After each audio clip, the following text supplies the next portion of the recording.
Pengelolaan sampah menjadi masalah yang kian mendesak untuk ditangani. Sebab apabila tidak dilakukan penanganan secara serius, maka akan mengakibatkan terjadinya perubahan keseimbangan lingkungan yang cenderung merugikan ekosistem lingkungan kita. Sarana dan prasarana persampahan yang belum memadai sering dijadikan alasan kurang disiplinnya masyarakat membuang sampah pada tempatnya. Ditambah semakin terbatasnya ruang yang layak untuk pembuangan sampah. Dengan terbatasnya lahan yang ada, maka tidak jarang saluran drainase atau sungai atau irigasi dimanfaatkan sebagai tempat pembuangan sampah. Saluran drainase yang fungsinya mengalirkan air hujan menuju badan air laut sering menjadi tempat pembuangan sampah yang paling mudah. Oleh karena pembuangan sampah ke saluran drainase, maka dampak dirasakan oleh masyarakat di daerah pesisir. Di samping itu, sampah sering menjadi penyebab banjir dan genangan air di kota Singaraja. Di samping menjadi penyebab banjir, sampah yang dibuang di saluran drainase akan hanyut dan mengumpul di muara atau pesisir pantai. Sekitar 80% sampah laut berasal dari darat dan 30% diantaranya dikategorikan sebagai sampah plastik.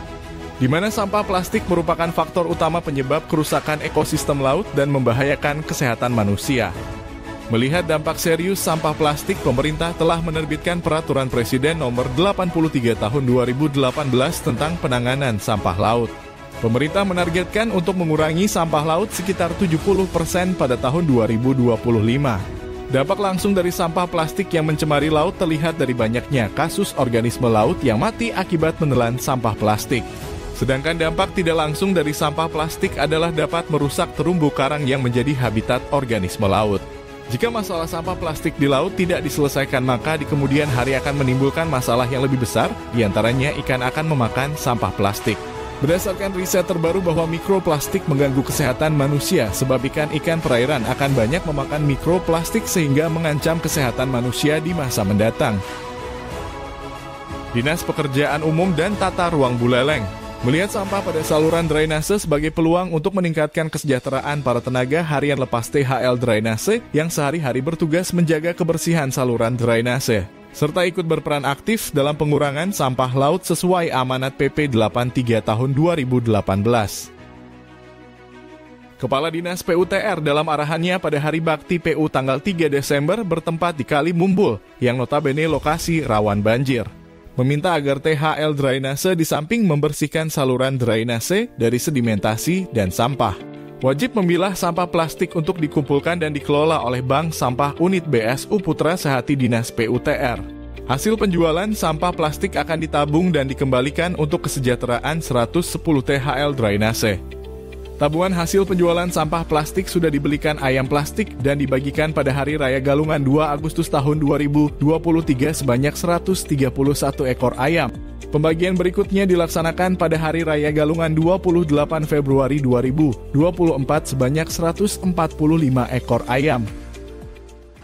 Di tahun 2025 pembagian ayam plastik sebanyak 150 ekor ayam dilaksanakan tanggal 23 April 2025 bertempat di halaman kantor Dinas PUTR Kabupaten Buleleng.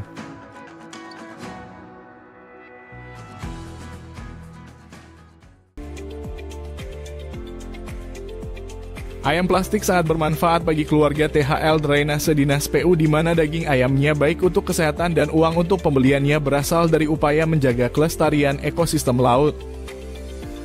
Ayam plastik enak, menyehatkan, dan ramah lingkungan.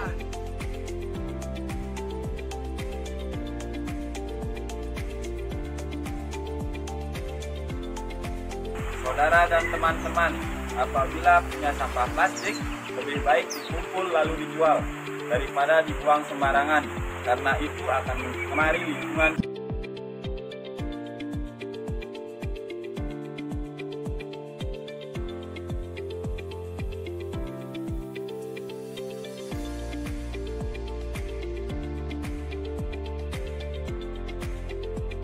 Ayam plastik enak, menyehatkan, dan ramah lingkungan. Mantap! Ayam plastik PUTR